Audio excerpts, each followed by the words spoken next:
I was fired for stealing, but they never knew I secretly owned the company. Sophia, eating at your desk again. Catherine, my supervisor, stood beside me, arms crossed, her usual disapproval evident. Her sharp gaze swept over the scattered financial reports on my desk as I hurriedly finished my lunch. The tension in the air was unmistakable. Someone has to get these reports done, I replied, brushing store dress, a $30 fine that served as a quiet reminder of my modest beginnings. Something Catherine never failed to look down on. Or is it because you can't afford the restaurants where we executives dine? Her voice dripped with condescension, her smirk practically daring me to react. I met her gaze with a calm smile, refusing to take the bait. If only Catherine knew I owned 60% of global investments, she might have fainted on the spot. My name is Sophia Robinson. I'm 34 years old. And 3 years ago, I inherited the majority of shares in global investments and ventures from my father. But rather than stepping into a high-ranking role, I chose to start from the ground up as a financial analyst. I wanted to understand the company from within to learn its operations inside and out. Only 3 people knew the truth: my attorney Meredith, my accountant, and my brother Simon. Not even my husband, David, the company's CEO, was aware of my secret. Sophia, Catherine's voice yanked me from my thoughts. I need the Richardson project analysis on my desk this afternoon, she ordered, her tone leaving no room for discussion. I frowned slightly. That report isn't due until next week. Well, I need it today. Is that a problem? Her eyes locked onto mine, daring me to refuse. Not at all, I answered, pushing aside my irritation. What Catherine didn't realize was that the Richardson project was my own initiative, a plan to restructure the company and eliminate unnecessary positions, including hers. Just then, my phone vibrated. A message from Meredith flashed across the screen. Board of directors pushing for an emergency meeting. They want to discuss the Richardson project. Do we proceed? I hesitated, fingers hovering over the keyboard. Something about this felt off. Wait, I have a feeling about this. As I focused back on my work, I caught sight of David striding through the office, exuding his usual air of authority. We had met 2 years ago at a charity gala, where I had played the role of an ordinary donor. Blending into the crowd, he had been drawn to what he perceived as my humility and dedication to hard work. Marriage had been his idea. He liked the image of being married to a simple, career-driven woman. What he didn't know was that I had been closely evaluating his performance as CEO this entire time. David, Catherine practically ran up to him, her enthusiasm impossible to miss. Can we talk about the Richardson project? Of course. Catherine in my office. David didn't even glance in my direction as he walked past, completely focused on her. 2 hours later, Catherine returned, practically glowing with confidence. Sophia Robinson, I need you to gather your things, she announced, satisfaction dripping from her voice. I looked up, confusion settling in. Excuse me, we found inconsistencies in your reports. You've been leaking confidential information about the Richardson project, she stated, her eyes gleaming with malice. That's absurd, I shot back, indignation rising. Is it? She smirked. We have proof that you've access to files beyond your authorization level. Of course I had accessed them. I had created them, Catherine.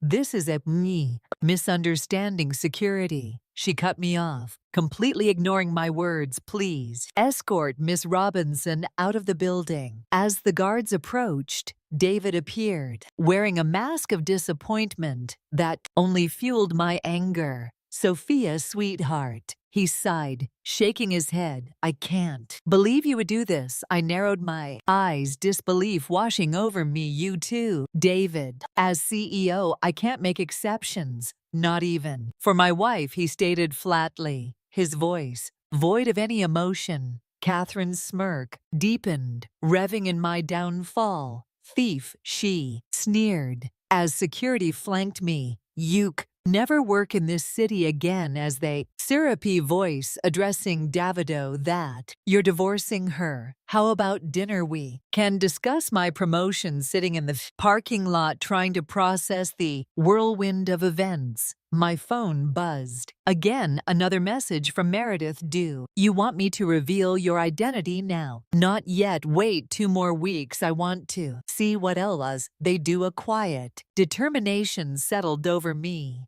I placed my phone down and started my car. 2010 Honda Civic. Another intentional choice. A reflection of the grounded values Catherine and David never understood. As I pulled out of the lot, a small smile formed. The emergency board meeting was coming, and sometimes the best revenge is simply waiting for the perfect moment. For the next 2 weeks, I stayed in the background watching as David and Catherine systematically unraveled everything I had built with the Richardson project. It was surreal seeing my hard work crumble before my eyes. The numbers don't lie, Henry, my meticulous accountant said over the phone. His tone was serious yet reassuring. They've embezzled nearly $2 million consulting fees this past month, and those falsified documents they used to frame you. Catherine created them with her administrative access. Honestly, it's sloppy work. Just then Meredith entered my private office,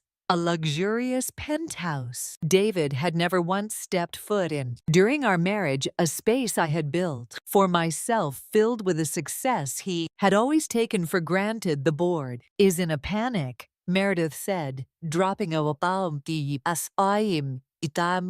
stack of files onto my desk. The sound echoed through the otherwise silent room. The Richardson project was their best chance at modernization, and they know it. Meanwhile, David filed for divorce this morning, citing unethical conduct in breach of corporate trust. I couldn't help but laugh at the irony. Perfect. Everything is set for tomorrow, she asked, her eyes narrowing with determination. The emergency board meeting is scheduled for 10 a.m. All members have confirmed attendance. I replied, a sense of satisfaction washing over me that night. As I sat in my office, my phone vibrated with a message from David. I'm sorry it had to end like this, sweetheart, but stealing corporate information. What were you thinking? Bikini. Divorce papers are on their way. Be reasonable with the settlement. There's no need for this to get ugly. I stared at the screen, considering a response, then deciding it wasn't worth it. I let the message sit there unanswered. The next morning,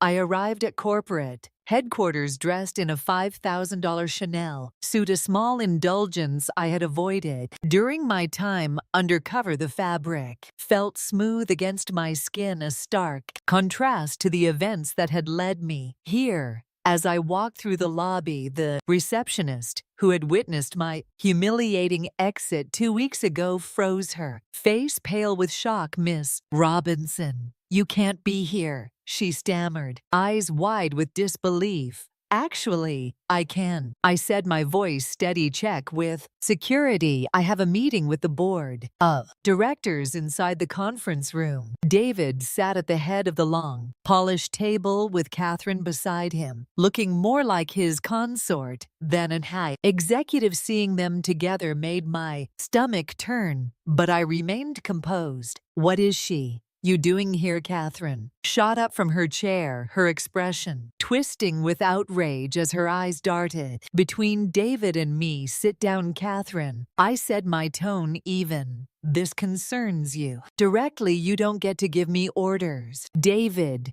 do something, she shrieked, panic creeping into her voice. David looked just as unsettled as she did, his brows knitting together in confusion. Sophia, the terms of your dismissal were clear. He started trying to take control of the situation before he could finish. Meredith entered, pushing a cart stacked with thick folders. The entire atmosphere shifted as she stepped into the room, her presence commanding attention. Ladies and gentlemen of the board, she began smoothly, her voice measured and controlled. Allow me to introduce Sophia Robinson, majority shareholder of Global Investments and Ventures and the legitimate chairwoman of the board. Silence fell over the room, thick and heavy. Then Catherine let out a nervous laugh, a feeble attempt to downplay the moment. This is ridiculous. She's a junior analyst. A thief. No, Meredith corrected, unshaken. She is the daughter of Richard Robinson, the company's founder. And for the past 3 years, she has been evaluating this administration's performance. David went pale, the sign, realization hitting him hard. But we're married. Yes, David, I replied, my voice unwavering. I married you to determine whether you were the leader this company needed. Unfortunately, you failed spectacularly. Catherine's head snapped toward him, panic flashing across her face. She's lying. David, don't listen to her. I ignored her desperate protest, keeping my focus on the board. Would you prefer to review the evidence of the embezzlement first? Or should we begin with the forged documents used to justify my termination? David shot up from his chair, scrambling to regain control of the spiraling situation. There must be some misunderstanding. A misunderstanding? I asked, flipping open my laptop and turning toward the board. Are you referring to the $2 million down ghost consulting fees, or perhaps the offshore transfer specifically to a Cayman Islands account? Catherine frantically grabbed her belongings, clearly rattled. Have an important meeting. Sit down.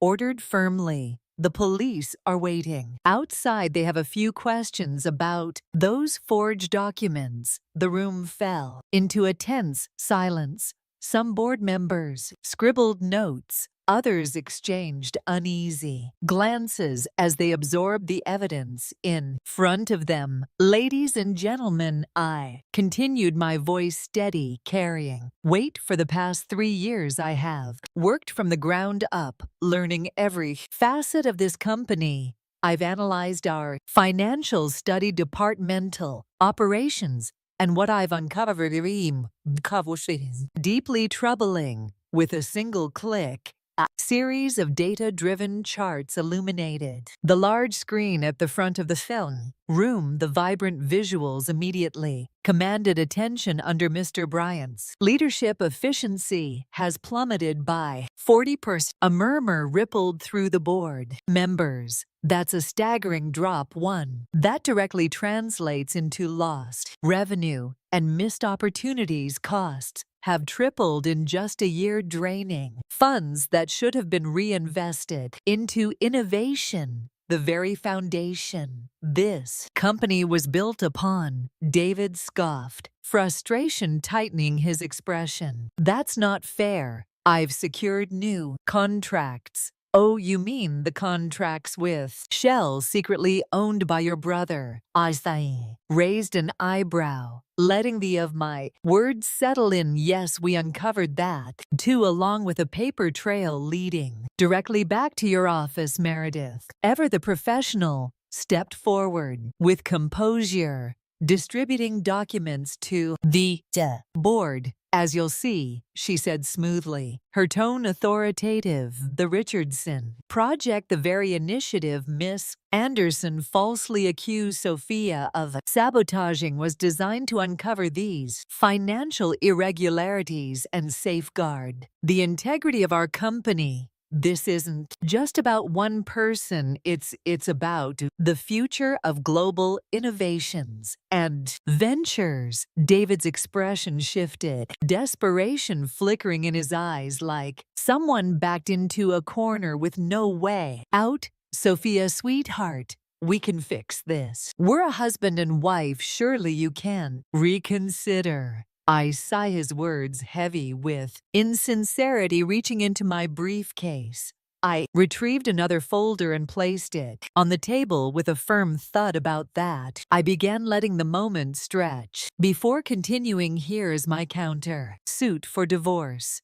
It includes all evidence of your fraud, embezzlement, and unethical conduct during our marriage. His face paled, disbelief and fear settling in as the weight of my words sink in. You can't do this to me. Oh, the same way you couldn't defend me when I was falsely accused, the same way you couldn't resist stealing from the company or remain faithful. My voice remained steady, each word cutting through the tension like a stone, skipping across a still pond, sending ripples of unease through the room. Turned to Catherine, she had gone rigid, her face drained of color. Slowly, she sank back into her chair, her confidence shattered as reality unfolded before her. As of this moment, I announced unwavering, David Bryan and Catherine Anderson are officially terminated from their positions. Security will escort you to collect your belongings and ensure your departure from the premises. You can't arrest me,